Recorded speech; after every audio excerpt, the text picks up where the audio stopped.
أعوذ بالله من الشيطان الرجيم بسم الله الرحمن الرحيم الحمد لله رب العالمين والصلاة والسلام على أشرف الأنبياء والمرسلين سيدنا محمد وعلى آله الطيبين الطاهرين حق قدره ومقداره العظيم سبحانك لا علم لنا إلا ما علمتنا إنك أنت العليم الحكيم يا همة الشيخ احضر لنا بهذا المحضر والتعطف بنظرة تأتي لنا بزفر السلام عليكم ورحمة الله mbokk yi ñu ngi leen di nuyu bu baax ku nekk ci turam ak jëmmam di leen ziar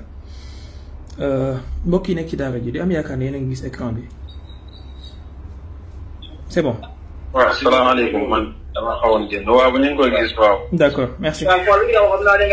alors xam naa balaa ñuy tàmbali cours bi tey la tamxarit dafa mel ni ci Sénégal donc peut-être dañuy def cours bu gàtt. wala live bu gàtt par rapport ak ñi nekk ci Facebook bi ak ci TikTok bi et après ñu continuer suñu cours bi ci suñu kii incha allah donc bu fekkee yéen ñi nekk ci TikTok bi ngeen baal ma yéen waa daara ji s'il vous plaît bu fekkee yéen ñi nekk ci TikTok bi wala ci Facebook bi am ngeen ay questions ñu jël ko vite fait on a 30 minutes peut-être wala 15 minutes après ñu couper ko ñu continuer ak suñu élèves yi parce que wóorul ndax je suis sûr que duñ mën a def live tey ci guddi. Allez-y si vous avez des questions Seydi Ahmedou Thiam maa ngi lay ziar bu baax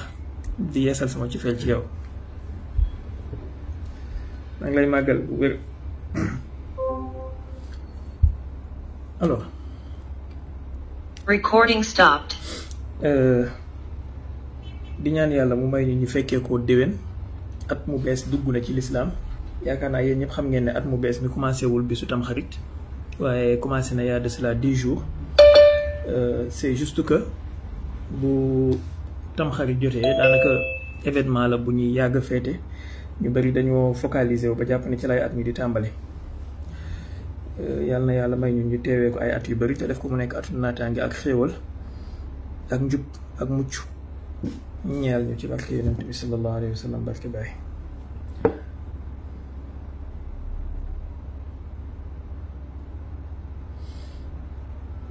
kii nee na ku bëgg cere laa koy niru bon pourtant pas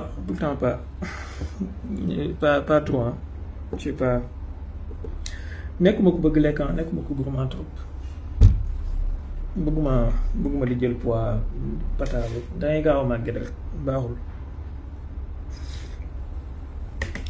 dañoo war di góorgóorlu ci garder suñu hygiène de vie ak suñu bonne santé te loolu bokk na ci li koy waral contrôler li ngay lekk ak ñi ngay lekkee malheureusement nag Sénégal ñu ci bari dañoo foog ne noos ak nekk ci richesse mooy nit ki pata ponkal jël poids mën na nga faut manger sain et faire du sport voilà ñi nga xamante ne itam dañuy jaxasee yenn affaire yi ci Tamxarit bi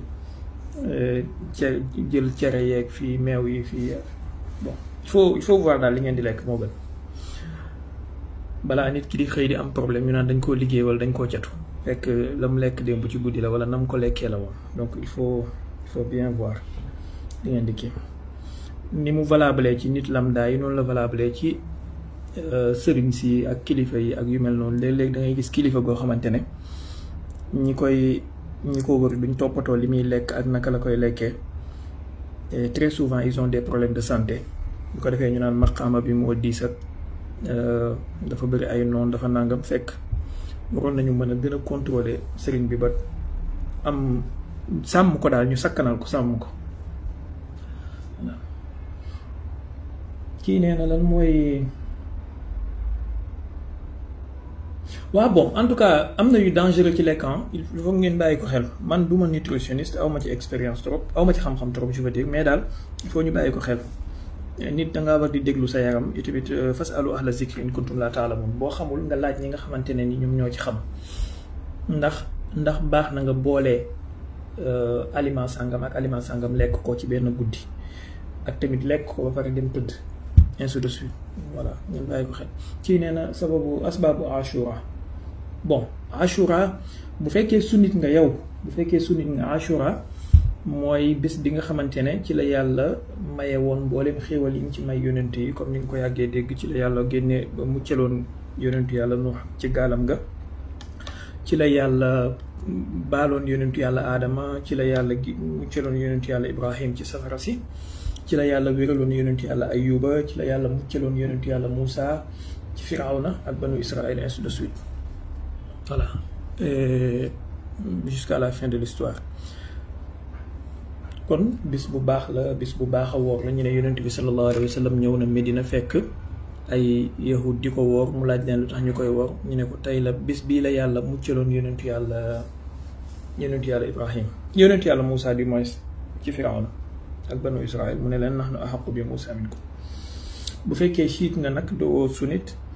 Ashura ci yow mooy bis bi nga xamante ne ci la ñu massacré woon famille wu yonent bi sallallahu alayhi wa sallam, commencé ko ci imaamul Hussein ak ñi nga xamante ne ñoom ñoo àndoon ak moom.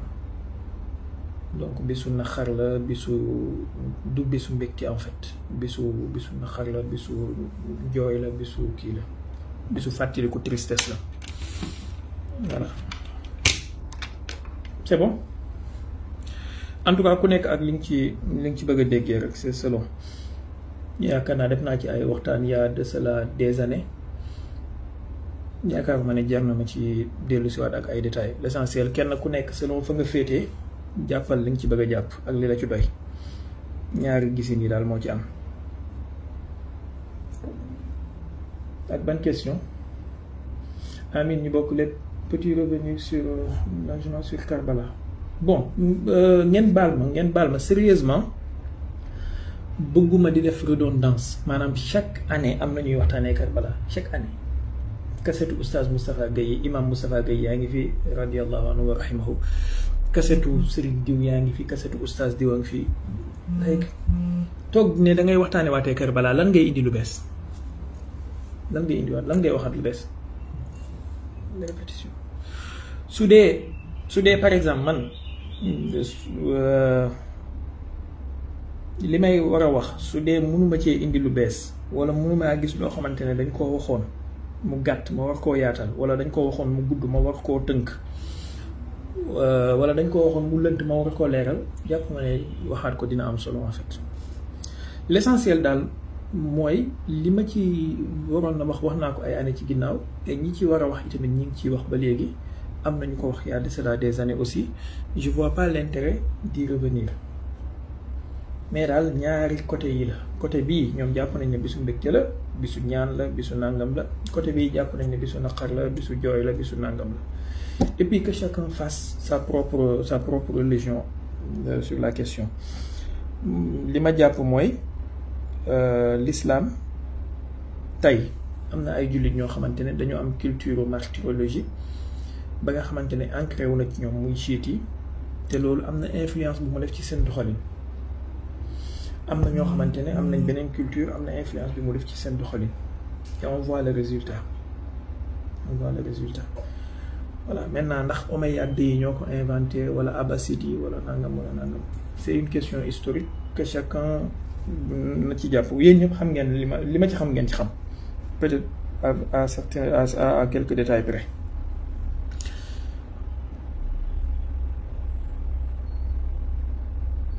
sëñ Modou Mbacké Touré, imam Pape Ndiaye déedéet jotaguma ko de, daf ma doon wa essayé kii, xam naa dinaa ko kii incha allah dinaa ko wokkoon. Adja kan na nga def, maa ngi lay ziar bu baax.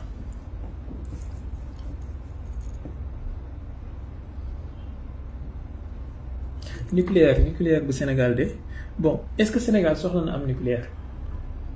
man su ma nekkoon conseiller wu président wala ma nekk président, yaakaaruma ne Sénégal soxla na am bon arme nucléaire pour l'instant. yaakaaruma ko, ndax li mu koy jural ci coono moo ëpp ak ay jafe-jafe, li mu koy jural moo ëpp li mu koy war a jural ci ay njëriñ. par contre ndax Sénégal soxla na énergie nucléaire ak nucléaire civil, bien sûr soxla na ko, te jàpp naa ne war nañu góorgóorlu ci am ko. am nañu ay talent, am nañu ay ingénieurs yoo xamante ne suñu góorgóorloo dinañ mën a nekk ay ingénieurs nucléaires yu kale. donc état bi war na mën a góorgóorlu ci am formation ci yenn ingénieurs yi pour orienter wu ci wàllu nucléaire civil,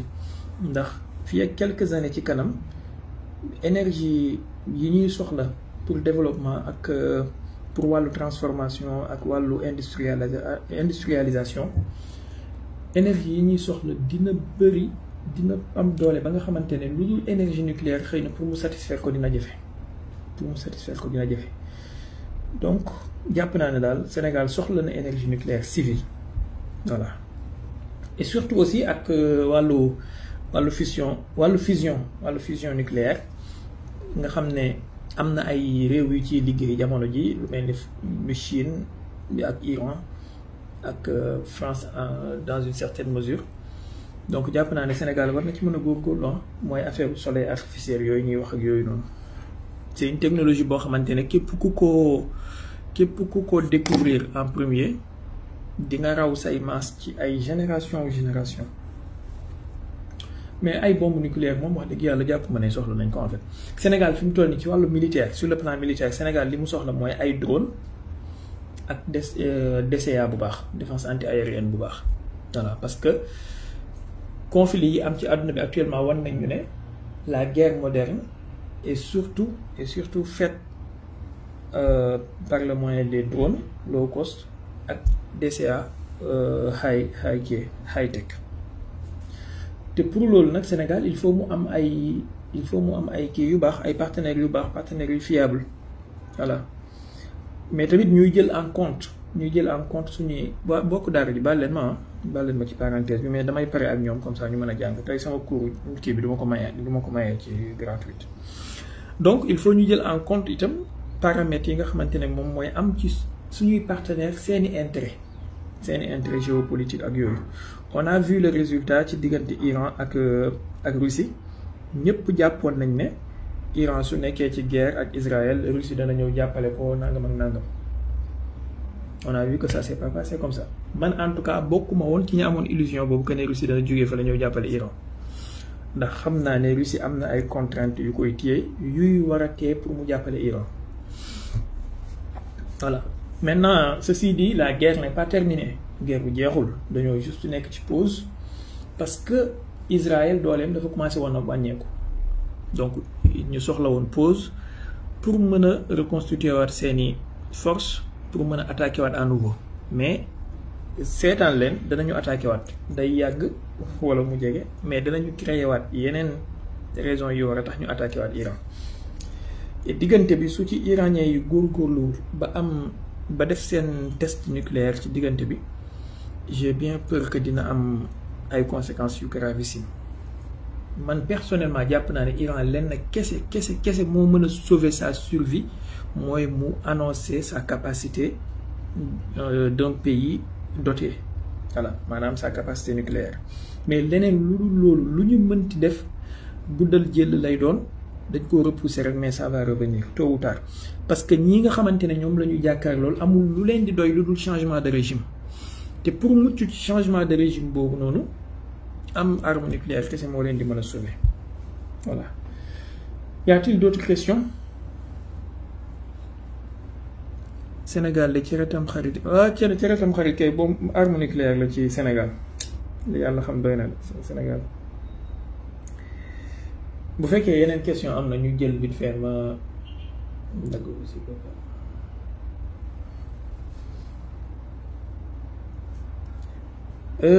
am na kuy laaj par rapport ak julli yi ñuy julli ci tamxarit yeeg yooyu bon personnellement man je vois pas de mal je vois pas de mal ñaan yàlla la ñaan yàlla moom waxtu wu nekk baax na rawatina ci bis boo xamante ne ni dañ ne dafa am mbégte mu ci amoon wala bis boo xamante ne dafa am naqar bu ci amoon ñaan yàlla lu baax la julli yi ñuy julli ci tamxarit boo xoolee liñ ci jàng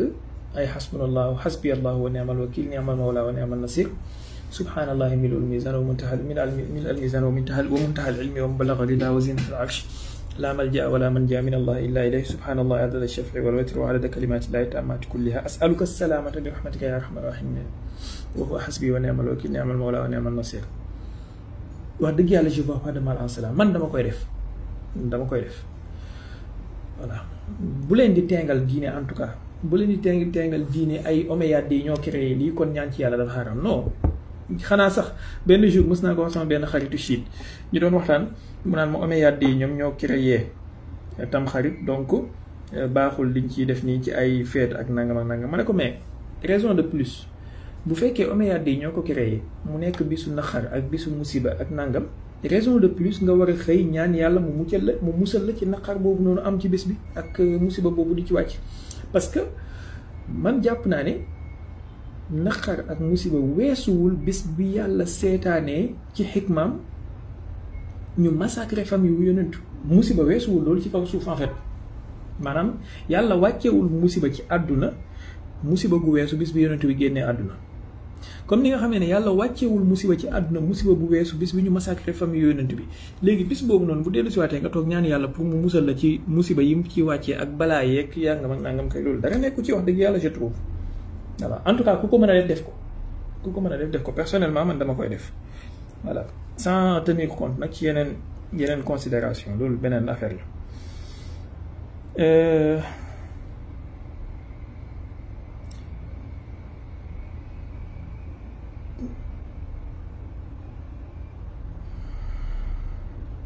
la Chine gisoo mu allié ak Iran ndax lu États-Unis di dooleel Israël bon Chine dina jàppale Iran mais du rentrer en guerre pour Iran maanaam la Chine ne fera jamais la guerre pour les beaux yeux de l'Iran jamais. C'est-à-dire la civilisation chinoise c'est pas une civilisation de guerre, c'est pas une civilisation belliciste. Donc mën nañu jàppale Iran matériellement, mën nañu jàppale Iran ci signature ay contrat avion ak ay déjà am na ñuy wax, je dis bien am na ñuy wax que y a des contrats qui auraient été signés wala qui seraient en train d'être négociés diggante Chine ak Iran pour wàllu acquisition ay avions J-10 ak wàllu DCA défense antiaérienne. Bon bu fekkee am na man jàpp naa ne comme ni ma leen ko yàggee wax ñoom Adama Africano ñu ngi waxoon naa leen ko depuis bi guerre bi commencé jàpp naa ne Iran ñaari ndimbal la soxla woon yu critique yoo xam ne su ko amee leneen li ci des mën na koo defal boppam. Ndimbal bu njëkk bi mooy wàllu renseignement territorial maanaam wàllu contre espionnage pour démanteler yenn réseau yi nga xamante ne ñoom ñoo nekk ci biir dëkk bi yu mel noonu. Beneen ndimbal li mooy wàllu renseignement cybernétique ak défense anti-aérienne maanaam renseignement spatial stratégique pour satellite yeeg parce que américains yi dañ doon jéem a brouiller wala boog essayer bon réussir nañ ko dans une certaine mesure ci brouiller satellite iranien yi ak seen système de détection précoce yeeg yu mel noonu. Donc Iran ñaari ndimbal yooyu la soxla woon. Iran soxlawul ay missiles yu koy Chine di jox wala Russie di jox. Pour vous dire la vérité ci wàllu missile Iran am na côté boo xam ne moom moo ci gën a dynamique Chine ak Russie maanaam moo leen ci mën en fait surtout wàllu missile tactique bu dee ci missile stratégique la wàllu ay ICBM ak yooyu Chine ak Russie duñ ci moromu Iran ay missiles yuy dem 10 000 kilomètres ak yu mel noonu mais bu fekkee wàllu missile tactique la yooyu soxla ci champ de bataille bi ñoom ñoo soxla Iran ndax xam ngeen ne Russie am na benn jamono mu ngi doon soxla Iran jaay ko missile Fatah 110 yi Fatah 110 yi ak Fatah 313 yi c'est des missiles tactiques yoo xamante ne ni 313 kilomètres 300 kilomètres 200 kilomètres 500 kilomètres maximum lay def mën nga ko utiliser ci champ de bataille yooyu Iran moo ci raw Russie moo ci raw Chine ñoom ñoo ko ci soxla mais moom soxlawu leen ci. beneen bi mooy ci wàllu saturation maanaam am capacité de saturer la défense anti-aérienne de l'ennemi Iran moo ci mën Russie moo ci mën Chine. Iran li mu am ci ay missiles maanaam vous imaginez Hezbollah bu Liban Hassan Nasrallah am na jamono mu ngi doon wax ne Hezbollah avait environ entre roquettes ak missiles 124 000 unités maanaam 124 000 missiles ak roquettes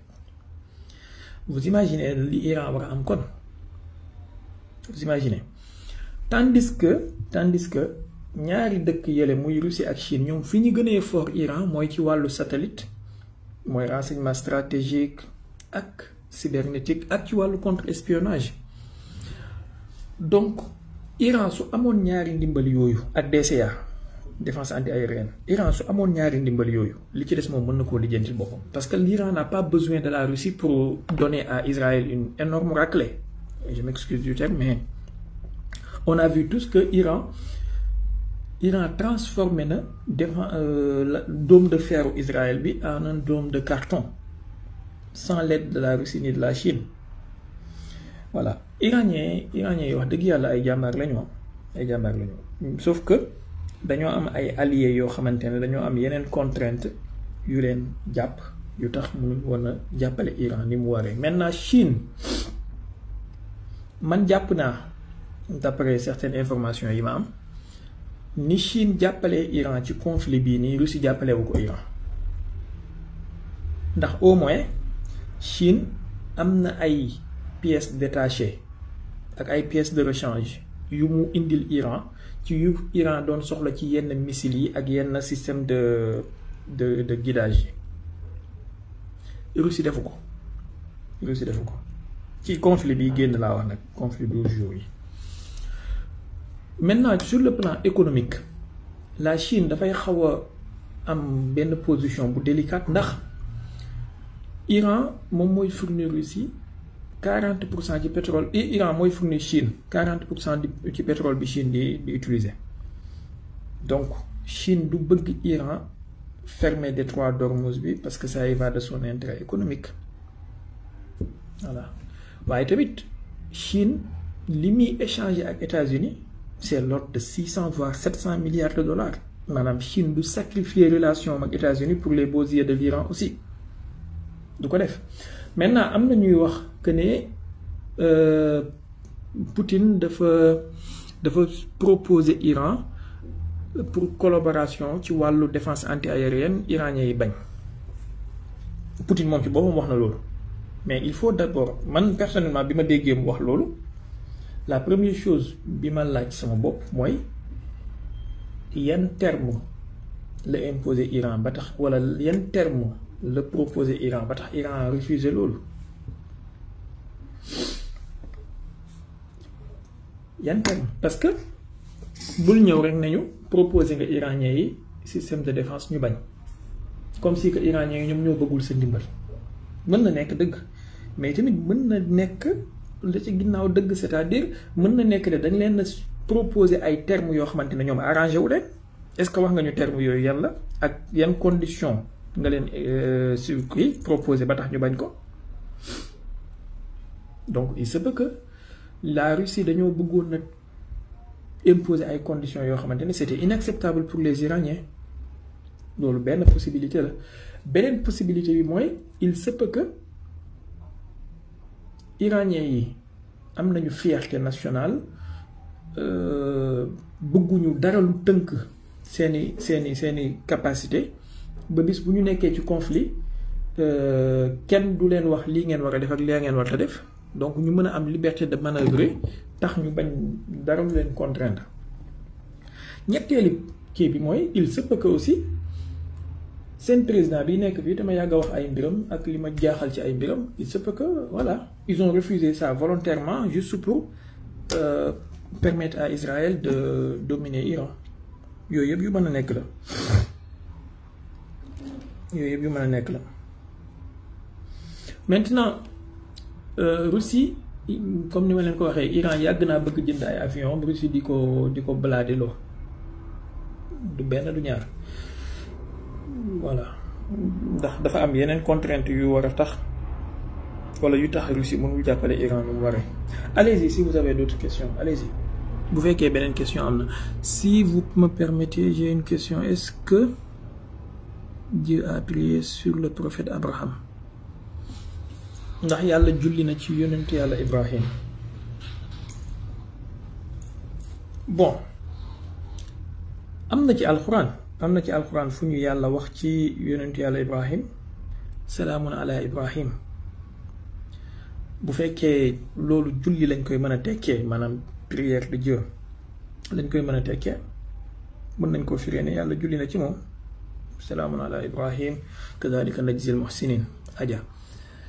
Maintenant ndax façon julli bi nga xamante ne huwa allazi yusalli alaykum wa malaikatuhu li yuxrijakum min az-zulumati ila an-nur la effectivement yàlla julli na ci mbooleem way gëm yi te way gëm yi yonentu yi ñëw ci jiitu. Maintenant bu fekkee l'allusion est comme allahumma salli ala muhammadin wa ala ali muhammadin kama sallayta ala ibrahim wa ala ali ibrahim,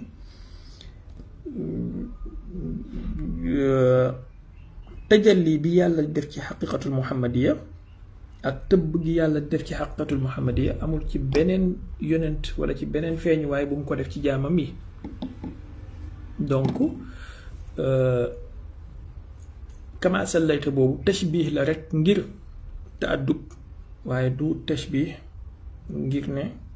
dafa def tajalli ci xaqiqatu ibrahimiya comme ni mu defee tajalli ci xaqiqatul muhammadiya alayhi salaatu wassalaam.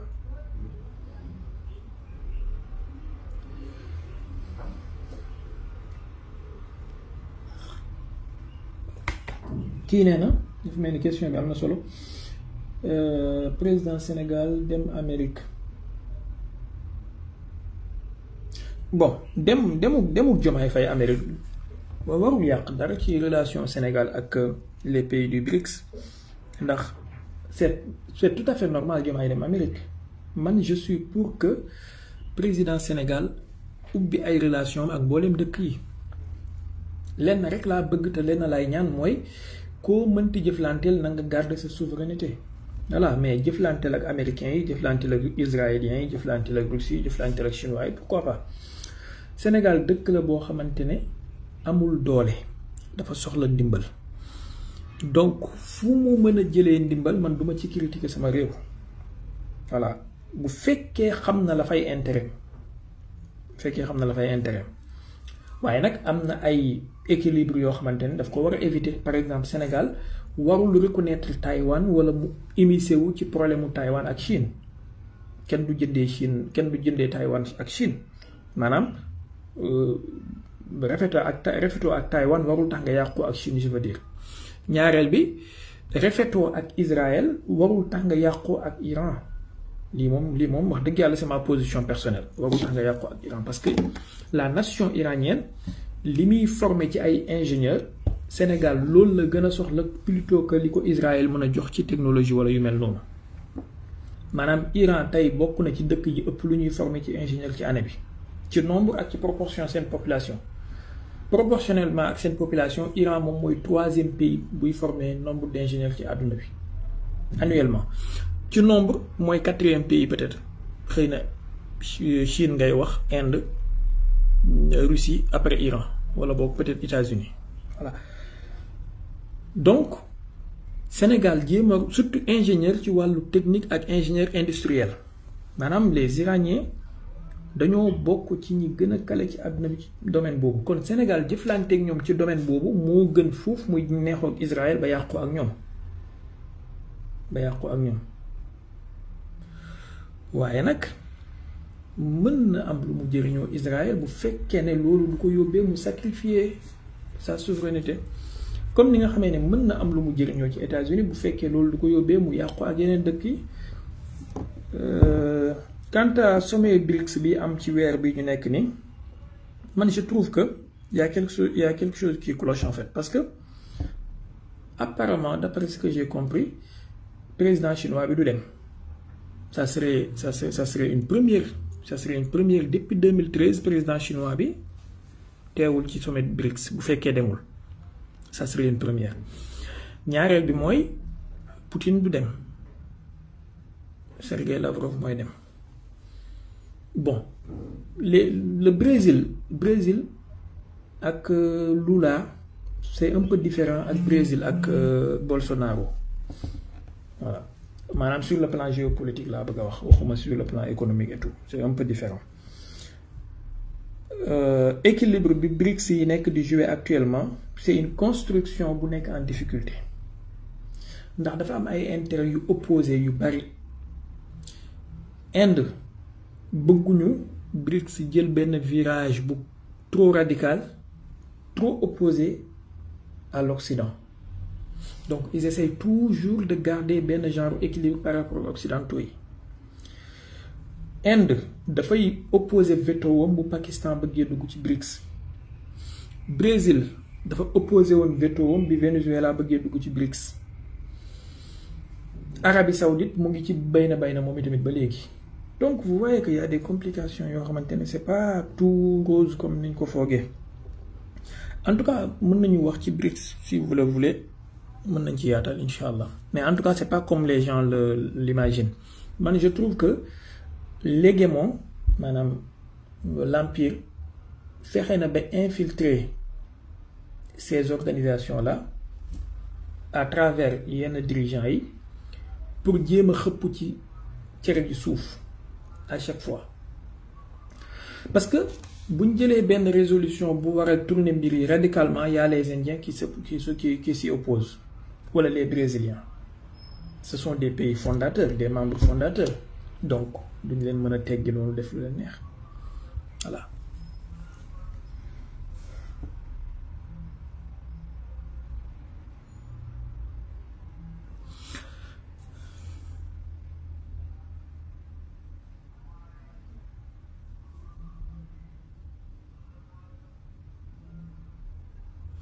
Oui,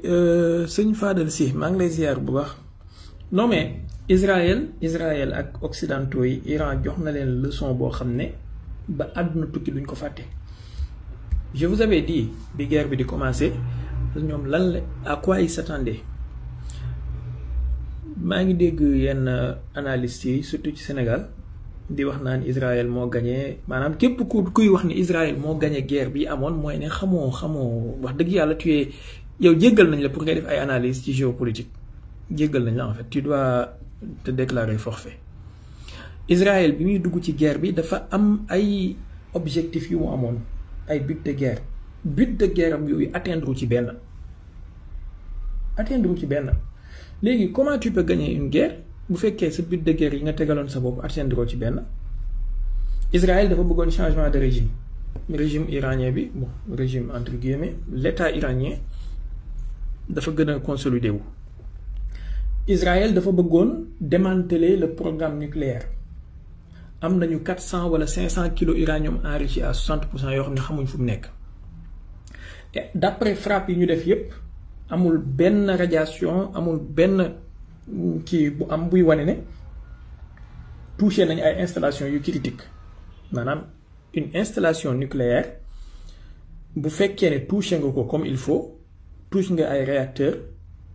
au moins dina am ay radiation dina am ay fuites radioactives amul dara lu am mooy wane ne kon iraniens yi ils ont eu le temps de déplacer seen installation yu critique yépp dans des lieux sûrs donc ça n'a pas été touché. xëy na yow ñëw nga détruire nga benn tabax ak benn mur voilà mais tu n'as pas touché les matériaux critiques. Israël dafa bëggoon na handicaper le programme balistique bu Iran. On a vu que jusqu'à la dernière minute de la guerre Iran mu ngi tirer ay missiles. Encore une fois ma attiré seen attention ci benn fake news wala benn propagande bu ñuy def dañuy wax ne Israël avait le contrôle du ciel iranien maanaam ils avaient la supériorité aérienne. C'est pas vrai, ça n'a jamais été vrai. Israël ak américains yi mësuñu am supériorité aérienne parce que am supériorité aérienne ça veut dire que sa adversaire bi jéng nga ay loxoom ba mënul def loo xamul. On a vu que Iran jusqu'à la dernière minute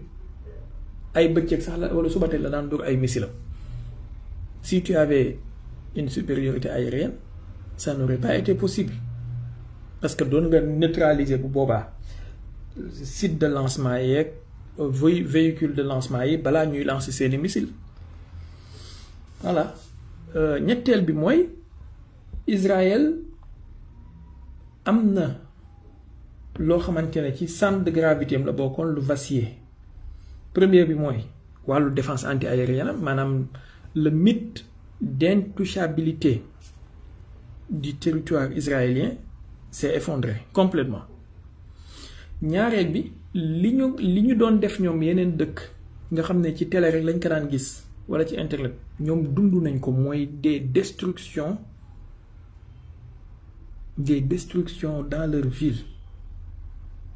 Adja dafa mel ni tontu woon naa sa question bi de xam naa dangaa génnoon wala Abdou Kaana Baye Ndiaye Abdou Kana tontu woon naa sa question dangaa génnoon peut-être. Donc ñaareel bi mooy Netanyahu il a perdu politiquement parce que li mu doon bañ mooy procès bi mu doon daw ba tax mu la defoon fuite en avant bi. On a vu que bi annoncé cessez-le-feu bi le lendemain gars yi dañ ko ne ay lundi prochain procès. Donc voilà, képp ku naan Israël moo gagné wax dëgg yàlla tu dois te dispenser de faire des analyses. D'où sax match nul en fait.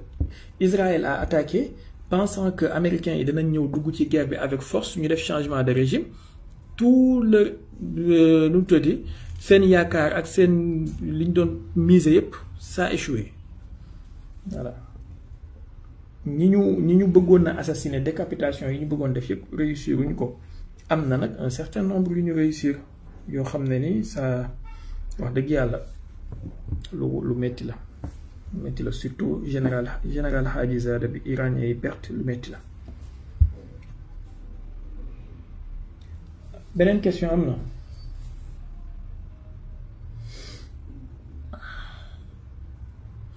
problème entre Maroc ak Algérie le Sahara occidental gis nga Seydou Camara problème Maroc ak Algérie bii maanaam ñu bari duñ koy bàyyi xel mais man jàpp naa ne bokk na ci problème sëñ Boubacar Bamba maa ngi lay ziar bu baax na nga def problème Maroc ak Algérie bi jàpp naa ne bokk na ci problème yi gën a sensible yoo xam ne soo moytuwul prochaine guerre bi amaat diggante Maroc ak Algérie la su ci yàlla deful jàmm. Xoolal Maroc ak Algérie dafa am yu bari yu leen wutale yoo xam ne benn bu ci nekk rek contentieux boppam la non seulement y a le problème du Sahara occidental mais aussi am na problème diggante alignement maanaam Maroc ils sont beaucoup plus alignés ci Israël ci axe anglo-saxon bi. Algérie ils sont opposés à cet axe-là ñetteel bi mooy sur des problèmes civilisationnels et culturels seen diggante donc bu mu leen bett bu ngeen déggee ay missiles yuy naaw seen diggante yàlla bu mu am nag yàlla bu mu am. Pouvez-vous nous dire bon li ma xam ci acronyme BRICS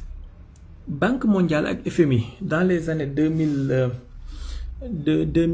diggante 2005 2009 ñoom ñoo doon xool yenn réew yi nga xamante ne nii ils étaient des pays wala des économies émergentes donc jamono jooju noonu économie yi gënoon a émergent selon ñoom moo nekkoon Russie Afrique du Sud non Russie Brésil Inde ak Chine la fin des années 80 jàpp début des années 2000 léegi ñoom noonu lañ leen doon qualifié c'était pas ñoom du wutoon ne dëkk yooyu noonu ñoom ñoo jug rek kii seen bopp ne nañ former loolu c'était programme Banque mondiale ak FMI d'abord et après réew yooyu noonu bi ñu gisee ni leen gars yi di classé par rapport ni ñuy classé yeneen économie yu mag yi ñu ne mais bon pourquoi pas ñu mettre en pratique li gars yi kii après ci lañ formé seen kii boobu noonu groupe benn genre groupe consultatif buy dajee chaque année pour waxtaan xool comment mettre certaines choses pour réussir yenn domaine économique yeeg yooyu gën a yombal seen jëflante ci seen biir. Bon par la suite ci la Afrique du Sud di ñëw doog a rejoindre léegi nag ñu ngi ci BRICS plus mais boo xoolee complications yi ñuy am bokk na ci actuellement ils ont ouvert benn genre salle d'attente bu ñu tuddee des pays partenaires maanaam duñu ay pays yoo xamante ne c'est des membres à part entière ci BRICS mais c'est des pays partenaires ce qui montre que il y a des difficultés par rapport ak intérêt wu dëkk bu nekk donc plus dëkk yi di gën a bari plus intérêt yi di gën a divergent maanaam tey jii mënoo jël intérêt géopolitique et économique bu Iran dëppale ko ak intérêt géopolitique ak économique bu Émirats arabes unis mënta nekk mënoo jël intérêt géopolitique ak économique bu Inde dëppale ko ak intérêt géopolitique et économique bu Brésil am nañu ay wuute donc plus ñuy dajee plus ñuy gën a bëri plus intérêt yi di gën a divergent maintenant y a l'Indonésie qui est venue Arabie Saoudite am na benn tànk dedans benn tànk en dehors dafay gën a compliquer mbir yi surtout après guerre 10 jours bi am bu ñu gisee ni ci yenn réew yi taxawee connaissant que Iran ci BRICS la bokk voilà.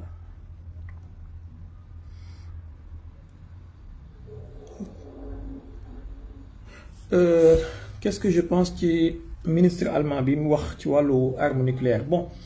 d'après ce que j'ai compris allemand yi commencé wut ci seen ministre bi, même seen chancelier bi Merz waxoon na ne il voulait que Allemagne am l'armée la plus puissante d'Europe ci année yi ñu jëm. À chaque fois que l'Allemagne wala le Japon se militarise, il faut avoir peur. Lii histoire wane na ko. ñaareel bi je pense pas que Russie dinañ seetaan loolu ndax y a ce qu'on appelle le traité de Moscou su ma juumul xawma le traité de Moscou xawma les accords de Moscou buy interdire Allemagne détenir conserver ay armes nucléaires ci territoire am et su jaree dem vers une guerre nucléaire je crois que les Russes pare nañu pour def ko pour leur propre intérêt bien sûr. En tout cas, c'est une chose très dangereuse que l'Allemagne démilitarise. C'est une chose très dangereuse parce qu'on a vu que c'est des gens qui n'est pas rationnels du tout. Du tout. Ils sont hors de contrôle, ces Allemands-là.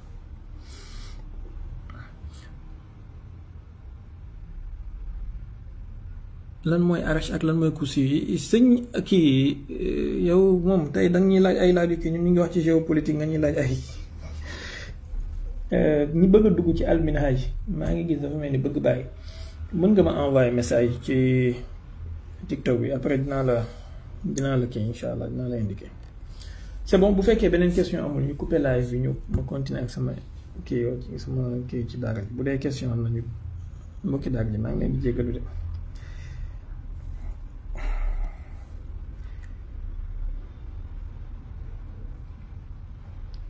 Chine ak Taïwan bon xam nga Chine tôt ou tard dina récupérer Taïwan loolu ci seen doctrine ak seen mentalité c'est une question de temps pour ñoom c'est une question de temps pour ñoom maintenant ndax pare nañu pour def ko léegi nii wala pare nañu pour def ko dans 10 ans wala d'ici 2049 ñoom 2049 la ñu tegaloon seen bopp comme horizon que ne 2049 la ñuy kii mais jàpp naa ne moment bi ñu toll nii moo doon moment bi gën a propice bu ñu bëggee récupérer Taïwan bu ñu ko deful moment bi d'ici ci kanam mën nañu am ay problème ak occidentaux yi bu fekkee ñu reconstituer waat seen force mais occidentaux yi ñi ngi jéem a affaiblir Chine ci axe yu bari. D'abord sur le flanc de l'est de l'ouest Iran ak Pakistan bu ñu amee problème maanaam en quelque sorte dafay am répercussion ci Chine. Au nord bu ñu affaiblir la Russie de manière conséquente Chine mënul affronter Occident moom kenn sans l'aide militaire de la Russie c'est impossible. Maintenant li ñu bëgg wala li ñu doon jéem te waxoon naa la ne bokk na ci hypothèse yi guerre bi amoon mooy su continuer woon te du ñu am certitude que ne du basculer wu ci benn guerre nucléaire ñoom mën nañ ko def mu nekk benn genre guerre d'attrition pour la Chine comme niñ nekk def Russie ci Ukraine maanaam pousser la Chine à dépenser des ressources énormes en soutenant l'Iran pour ñu mën a épuiser les forces de la Chine jàpp naa ne les Chinois sont beaucoup plus intelligents que cela pour li dugg ci yu mel noonu. ñaareel bi comme ni ma leen ko waxee les Iraniens n'ont pas besoin de l'aide de la Chine ni de la Russie pour donner aux Occidentaux une énorme kii. Alors donc li ñu mën actuellement ñoom Occidentaux yi mooy fexe gën a dooleel Inde pour contrer projet économique chinois yi muy les nouvelles routes de la soie ci seen corridor boobu ñu tuddee xawma est-ouest mooy diggante Inde les pays arabes du Golfe ak Israël jàpp Europe donc danañ jéem a jouer en faveur de cela te d'ailleurs lii mës naa ko wax bokk na ci li taxoon occidentaux yi surtout la CIA ci jamono jooju ñu gëmmoon seen bët bàyyi Inde mu am arme nucléaire pour mën a contrebalancer le nucléaire chinois voilà bokk na ci li tax parce que bëgguñu une puissance seule nekk ci région boobu contrôler lépp. Par contre fi paradoxe bi nekk mooy li ñu bañal Chine moom la ñu nangul Israël wala moom la ñu bëgg a defal Israël mooy bi Chine kese nekkee une puissance nucléaire ci zone boobu noonu Asie boobu ils ont tout fait pour que Inde am nucléaire pour ñu mën a contrebalancer après Pakistan ñëw ak yeneen subtilités yi ci am mais Israël ñoom dañoo bëgg Israël am exclusivité wu arme nucléaire ci Moyen-Orient bi donc bëgguñu Iran am ko bëgguñu Turquie am ko bëgguñu Arabie Saoudite wala Égypte wala nangam dañu bëgg Israël am exclusivité arme nucléaire mais aussi am exclusivité wu force aérienne voilà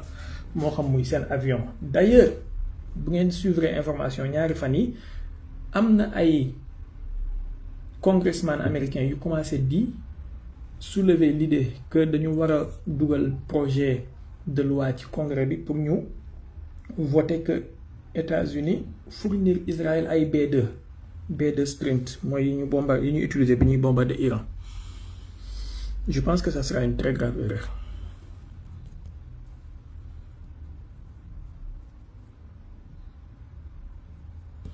ndax yaakaaruma ne BRICS c'est une organisation sans avenir en fait les BRICS mën nañu nekk sans avenir mën nañu nekk avec avenir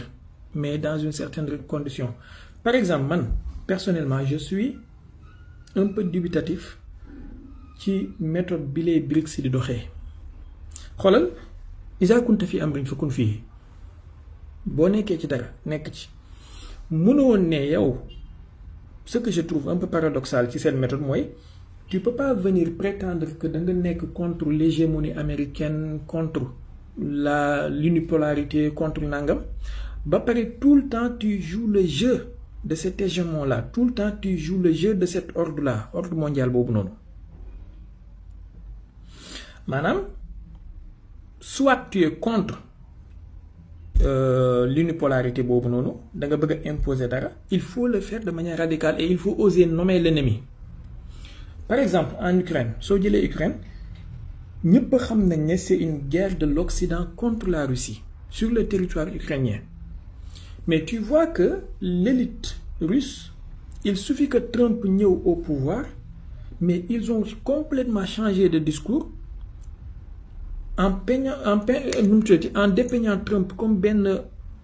colombe de paix bu ñëw pour indi jàmm et même en le considérant comme benn arbitre. Man, je pense que c'est incohérent. C'est incohérent. Donc, dès lors que vous commencez à considérer Trump comme arbitre, comme interlocuteur, comme ku nangam, moi, tu déplaces le curseur ci ennemi réel bi dem ci ben ennemi imaginaire bo xamantene marionnette kessé la. Et dans ce cas, tu joues le jeu de cet hégémon là bi nga xamantene yow mom ngay prétendre mom ngay xex. ñaareel bi tu peux pas prétendre que ne da nga nekk contre ordre bi nga xamante ne moom la unipolarité imposée ba pare tout le temps tu continues à soutenir ces résolutions aux Nations Unies à voter avec eux suñu bëggee dugal benn résolution wala yu mel noonu c'est contre-productif voilà mais mën na am sens bu fekkee ne pare nañu pour jël seen responsabilité pleine et entière ci proposer benn alternative bu crédible et dem ci d'une manière radicale mais quand tu joues un jeu de clair-obscur benn pied dedans benn pied en dehors là tu perds d'avance parce que ñoom occidentaux yi par exemple ñoom le groupe mondialiste ñoom ils y vont sans masque en fait. Madame, quand ils bombardent, voilà, quand ils attaquent la Russie, ils nomment carrément, même si c'est un communiqué, vous voyez, les communiqués, ils ont def sous sommet OTAN, ou sommet G7, ou Nangam, ils vous disent que la Chine est un rival systémique. L'église, ils le nomment comme ennemi. Ils vous disent que la Russie, moi, c'est un ennemi. Donc, ils nomment, clairement. Ils vous disent que l'Iran est une menace pour nous. Donc ils n'ont pas peur, ils n'y vont pas par quatre chemins, ils n'ont pas peur de nommer leur ennemi. Moi je pense que c'est, on peut, mën nañ bañ a d'accord ak ñoom, mais quand même lu am solo la. Dañ lay wax carrément Israël moo attaqué Iran, Israël dafay défendre boppam. Maanaam dañ lay montre il te montre carrément que ñoom double standard bi moom la ñu adopté et ñoo tey. Maintenant yow double standard boobu gis nga ko yaa ngi jëflanteeg ñoom te ñemewoo jëflanteeg ñoom sans gants yaa ngi takk ay masques yaa ngi calculer yaa ngi nangam. C'est là où je suis pas d'accord avec les Iraniens ni avec les Russes souvent. Yow Israël bu lay attaquer dafay attaquer les cœurs de ton gouvernement, les centres de commandement, les installations civiles, les hôpitaux, maanaam sans distinction. Mais yow saay booy riposter yaa ngi calculer yaa ngi calibrer yaa ngi bañ a def ay dégâts collatéraux yaa ngi bañ a, je comprends pas. Boo amee adversaire wala ennemi boo xamante ne nii moom amul benn réserve amul lenn lu muy bañ par rapport ak yow, mais alxuraan daf ñuy jàngal ne wa in aaqabtum fa aaqibu bi misli ma uqibtum bi fa man i'tada alaykum fa atadu alayhi bi misli ma atada alaykum. Donc yow Iran bu la Israël attaqué say centrale nucléaire rey say scientifique, mais Iran yow sooy riposter yaa ngi calibré bañ a rey benn scientifique israélien bañ a attaqué centrale nucléaire Israël bañ a nangam. Mais je comprends pas. Adversaire bi ngay jëflanteeg moom rapport de force boobu la xam, cruauté boobu la xam, mais il faut se montrer curieux wala cruel, il faut se montrer féroce et sans pitié pour adversaire bu mën la respecter. Xoolal la France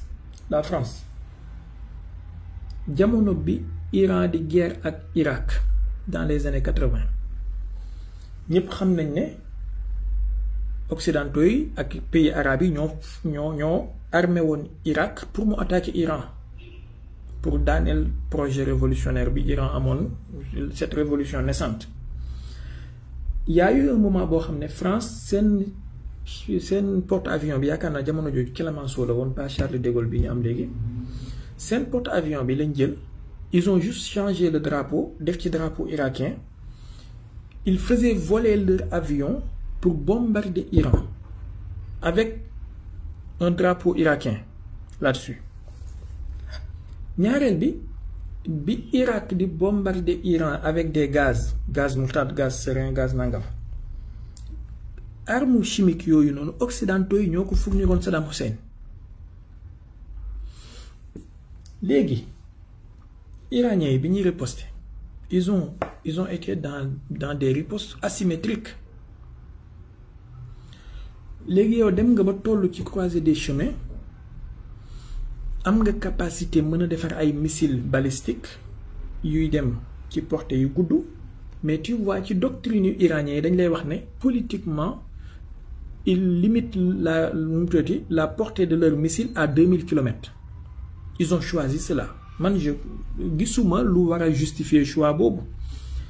Ndax tey yow ki ngay calculer occidentaux yi ngay calculer ba tax nga naan da ngay limiter say portée missile à 2000 km ndax bëggoo ñu mer, mais ñoom su ñu def ak seen missiles intercontinentaux ñoom duñ la calculer. Pourquoi yow nga war leen a calculer? Voilà, donc daal ci gàttal man jeu clair obscur bi ngay jouer ak l'hégémon wala bi ngay jouer ak l'empire, la tête de l'empire, daf koy gën a may appétit, daf koy gën a tax muy dem sans réserve et daf koy gën a may muy sentir boppam toute puissance. Te boo xamee ne empire bii boo ko wanee cruauté boo ko wanee doole mu arrêté, mais il faut nga won ko. La Corée du Nord bi leen occidentaux yi naree sonal ak ay sanctions, ils se sont retirés complètement ci traité de non-prolifération, ils se sont renfermés sur eux-mêmes, ils ont fabriqué leurs bombes nucléaires et personne n'ose attaquer la Corée du Nord actuellement. Donc Iran yow tamit xam nga ne soo defee loolu kenn du la attaqué ti, mais tu es toujours dans des jeux de négociation et kii, alors que ki ngay discuter ak moom benn ci ñaar la xam, mooy soit nga nekk jaamam il t'asservit, soit nga am doole mu respecter la pour loolu. Voilà.